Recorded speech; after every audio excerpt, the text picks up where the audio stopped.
Untitled on the beat.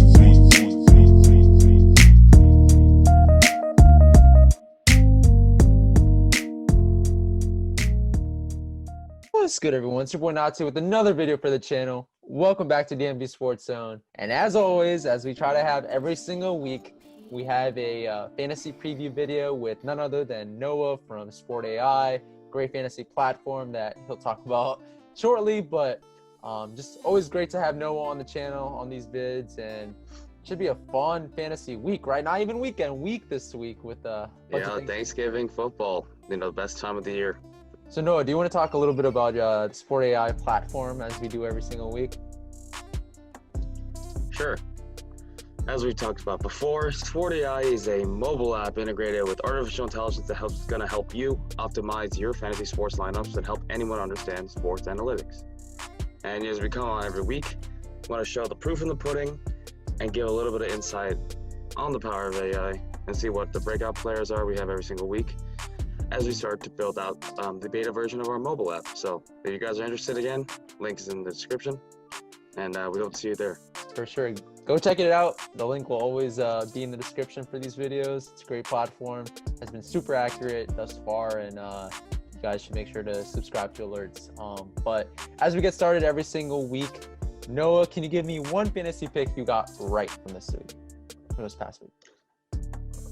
I think we are proud to say that we've just started collecting defenses and special teams the past 2 weeks, but man, did we hit on defenses.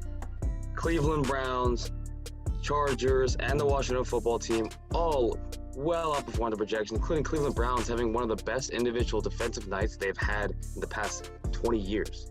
So we managed to hit really well on that, and they helped a lot of our users turn the tables on their fantasy seasons for sure. 11-0 from our reported beta testers. So yeah, very excited for that. Yeah, for sure. For me, the fantasy pick that I got right from last week, the most accurate one was probably the Todd Gurley dud pick. He only had about 3 half PPR points, which is dreadful out of a guy you want to be your running back 2. And like I said last week, he was playing against arguably the most impressive rush defense in the entire NFL, and the Saints rush defense, and he wasn't factored really much at all throughout the game. And the Falcons offense really struggled outside Calvin Ridley. So Gurley obviously did not perform up to a lot of people's expectations. But I do look for him to somewhat bounce back this week against the Raiders defense that has given up the 4th most fantasy points to running backs this season. So, But yeah, having said that, what fantasy pick on the flip side did you get wrong from last week, if any? Luckily, or as expected, we didn't have any dud picks. The only one was, unfortunately, Joe Burrow. Yeah. I think that the guy goes more into the category of a freak accident. Prayers up for Joe Burrow. Yep. He's pretty much destroyed one of his knees, so hopefully he can come back, have a productive fantasy, and just forget about fantasy, just football career starting from next season. So that was unfortunately our only dud, but I hate to say that it was a dud. It was more of a freak injury. For sure.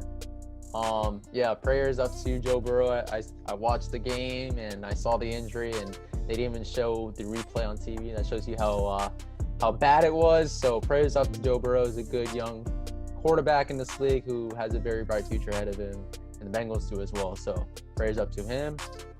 Fantasy pick that I got wrong from last week. If you take the DeAndre Swift injury-riddled game out of the picture, I would probably say the Jacoby Myers sleeper pick. Myers did have a couple of great performances leading up to last week, but I thought that Myers would continue that good production and continue getting a bunch of targets in the pass game for the Patriots, but that didn't end up being the case. Obviously, he only ended up with 3 catches for 38 yards and was really phased out of the Patriots passing game for guys like N'Keal Harry, who came back from injury.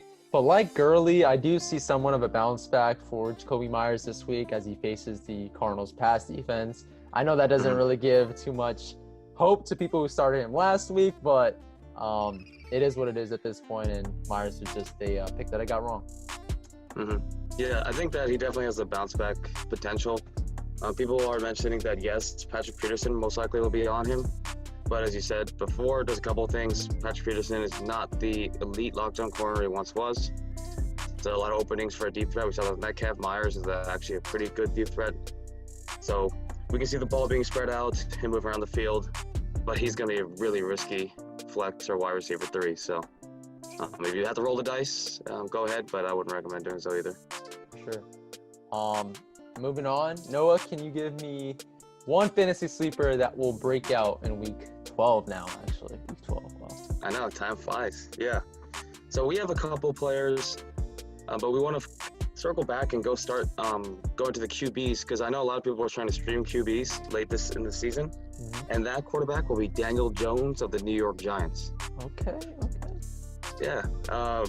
Unfortunately, not the most favorite guy from you Washington football fans, but yeah. He has a prime matchup in the Cincinnati Bengals, who, like we previously mentioned, unfortunately lost Joe Burrow, meaning that they're going to have to rework their offensive scheme and their defensive scheme, because they did get exposed by an anemic Washington football offense, where even though Alex Smith was shut down, the run game seemed to dominate, with Wade and Gallman surging in terms of being a touchdown, absolute machine, as well as Evan Ingram stepping things up. Daniel Jones has high potential against a weak defense. That is our breakout pick for this week. Yeah, I mean, I totally agree. Bengals made the anemic Washington offense, like you just said, look good, which says a lot. And this is a perfect segue, because speaking of Wayne Gallman, he's actually the fantasy sleeper that I predict will break out this week. Okay. A lot of people forgot about him, because the Giants had the bye last week. But Gallman has produced as a sort of middle end running back 2 the last 4 weeks, and he's had the last week he had 2 touchdowns against the Eagles, which marks his best game. And this week he's playing against the Bengals rush defense that hasn't been atrocious, but it's still not good, right? As we saw last week with the 17 half PPR point performance from Antonio Gibson. So now there'll probably be a lot more favorable game script, with Joe Burrow no longer being the quarterback for the Bengals, at least for the rest of this season, and them having Ryan Finley, right, who isn't really good, as a lot of us Washington football fans saw last week. So I think with the favorable game script, with the favorable matchup in general, I think Wayne Gallman's in for a pretty sizable role and a pretty great performance this upcoming weekend. So.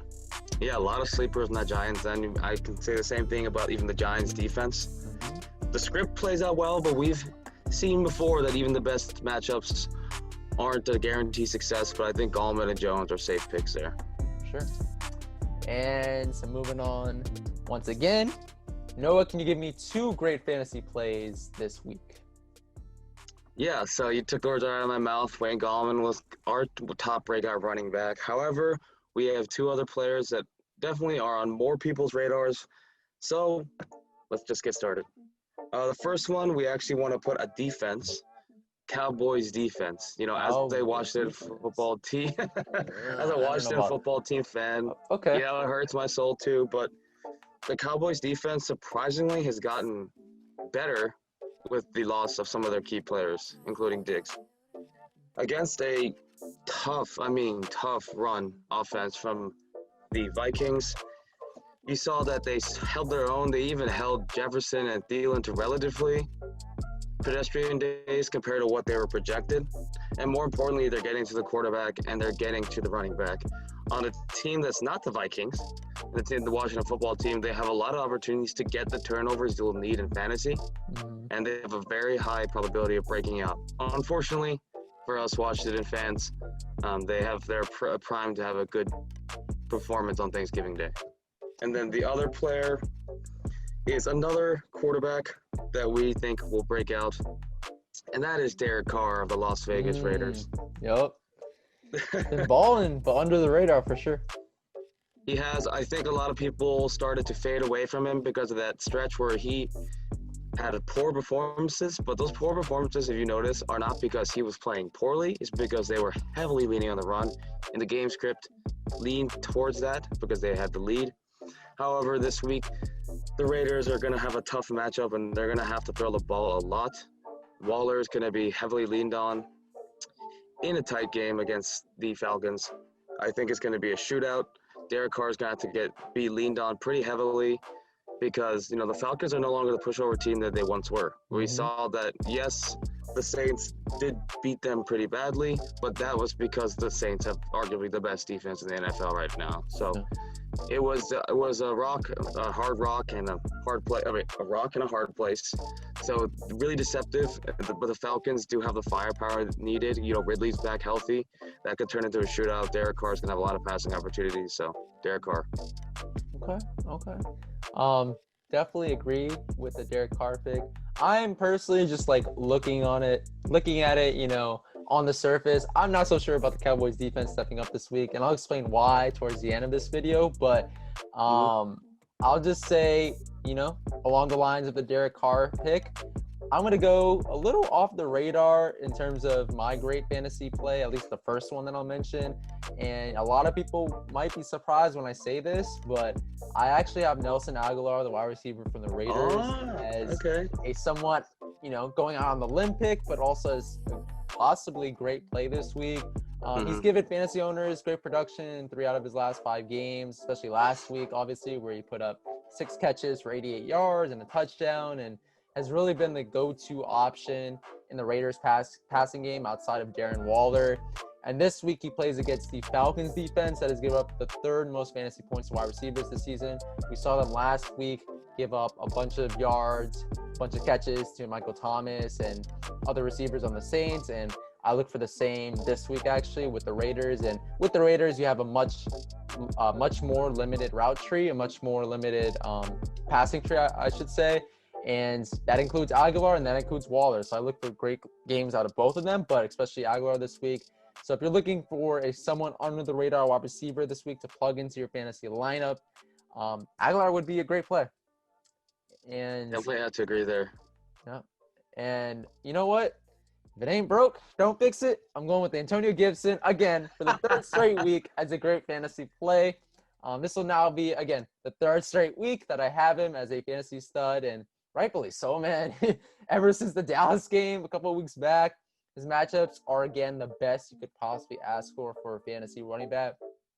Giving you top 10 running back numbers, top 10 fantasy running back numbers the last 4 weeks, almost even going over 100 yards on the ground last week with a rushing touchdown. He technically did go over 100, but towards the end of the game when, the score was out of reach, he had some negative yardage there. But, I mean, he's been solid. And this week, you know who he gets to face?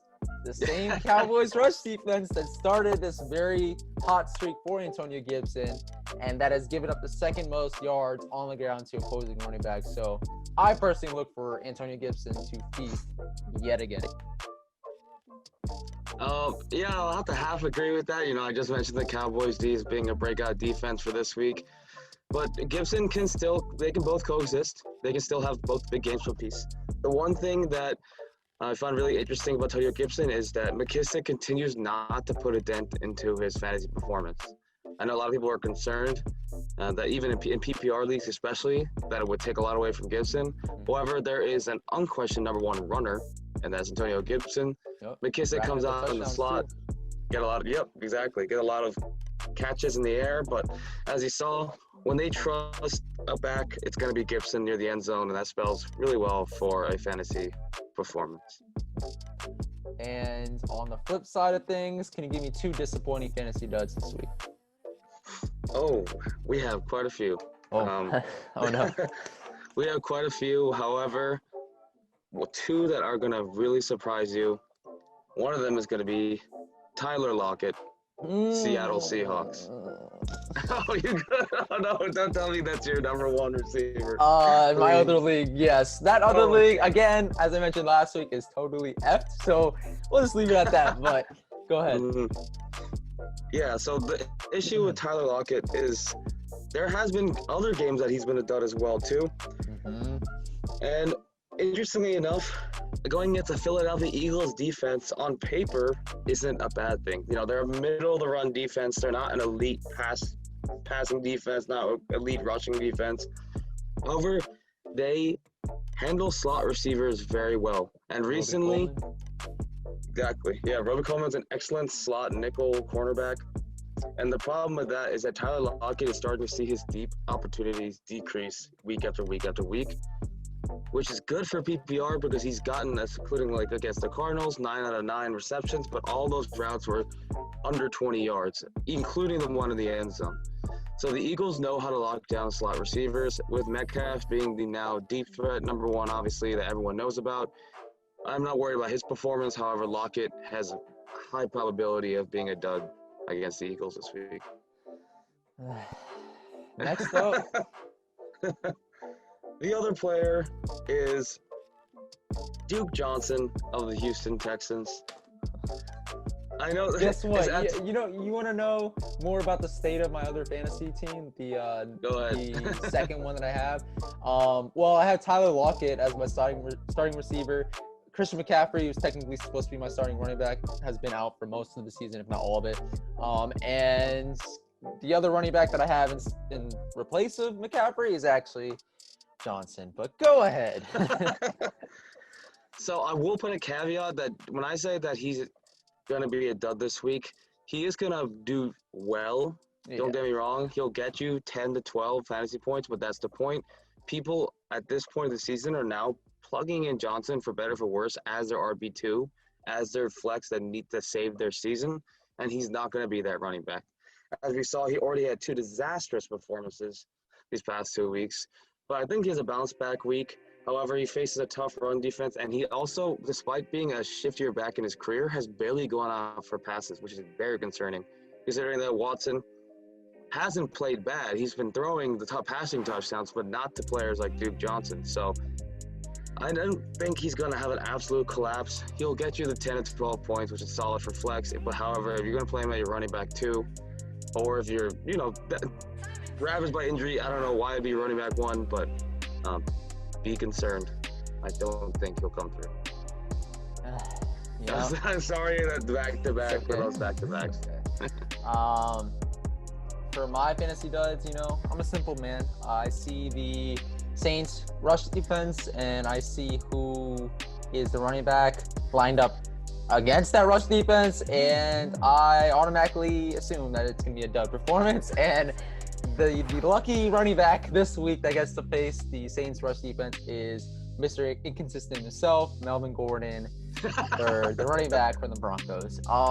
I get it. Last week, pulled through for fantasy owners. He managed 84 yards on the ground and 2 rushing touchdowns against a stout defense in Miami. And at the same time, though, I can't count on Gordon to have another great performance this week against a even tougher rush defense, as he's playing, the Saints defense this week, and that has given up the fewest fantasy points to running backs this season. And we saw last week what they did against those running backs that they were playing against, and they've just been shutting down running backs. The defense is truly dominant, and I just don't think Melvin Gordon's in for a great performance this week. I'm definitely fading him in a very, very tough matchup. Yeah, I definitely think that's a high possibility. One interesting thing to note is the Broncos are starting to, ironically, go back to their old running style offense, which is their I formation. They've signed a fullback back onto their team, and they're a different running team from a lot of the other teams the Saints have faced. But Cameron Jordan and that defense way too talented to suddenly get switched up by a different running style. For sure. And my other pick, feels like a weekly pick for fantasy dud, is none other than Jonnu Smith, a tight end for the Titans. I get how fantasy owners might feel about this pick in terms of him being good play. The last 3 weeks, I believe, he's recorded 3 straight touchdowns, and he's given low end tight end 1 numbers.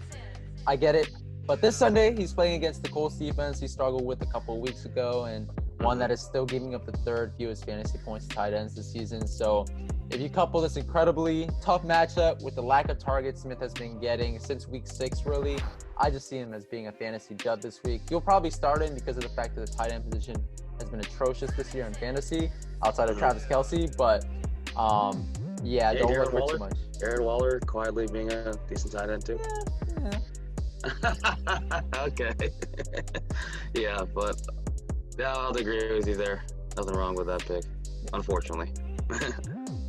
And last but not least, I know for sure you're probably going to disagree with my pick here, but can you give me the fantasy MVP for week 12?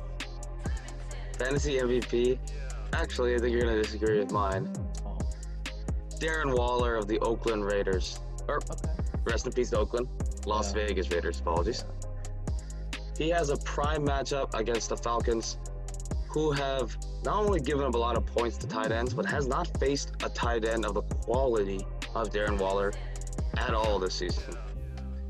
If you see that they love to put Deion Jones and their linebackers on tight ends, he cannot cover Darren Waller, simply put.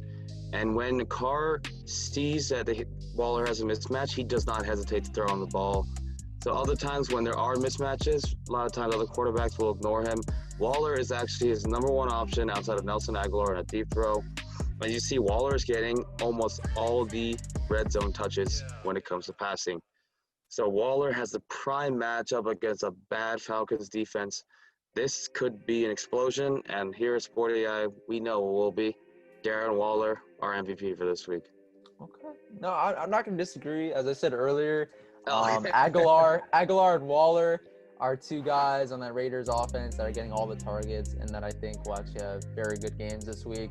I just don't like it because of the fact that you have him and in our fantasy league. And I mean, I don't have an atrocious tight end. I have Mark Andrews, but want to see more consistency there, and especially he's going to be playing the Steelers defense, so we'll see about that. But my fantasy MVP this week will be none other than, I don't know if it's flipped, right? If it's mirrored, but Terry McLaurin, the wide receiver for my Washington football team, and I'm not looking at this through burgundy and gold glasses, as some of you all might think.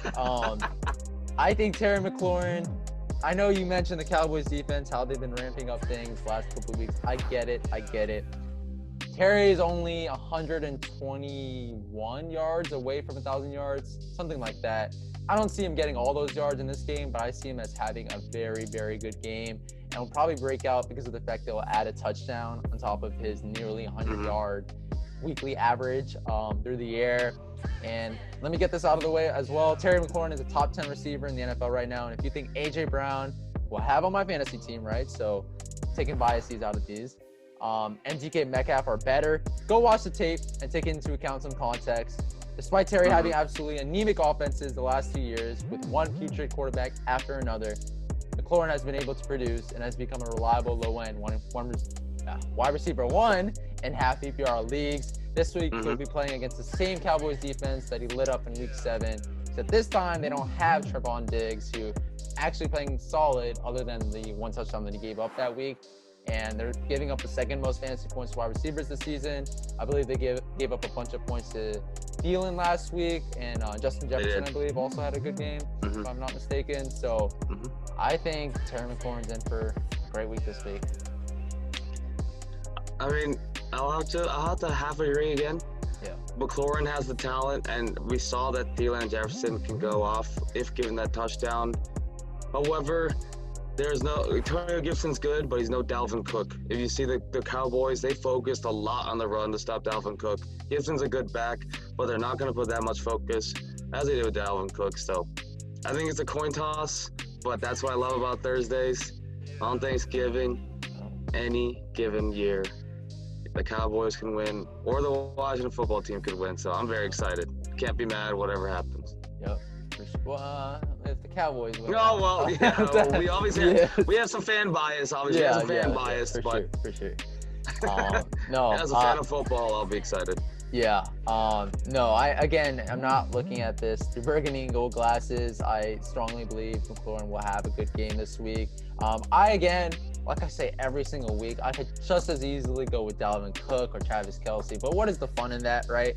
Trying to go with someone who many people might not think as being, the guy who get you the most points in a given week. So I'm going with Terry McLaurin. You're going with Darren Waller, and I think both end up actually having pretty sizable performances this week. But that's it for this video, guys. Thank you so much for watching.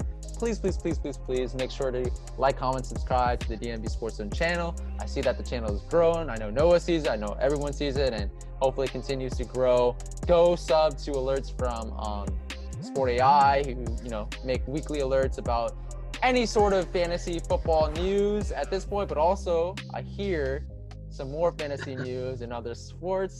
So just make sure to be on the lookout for that. Noah, once again, thank you so much for being on this vid, for being on the channel, and have a Appreciate great it. Thanksgiving, everyone. A great week.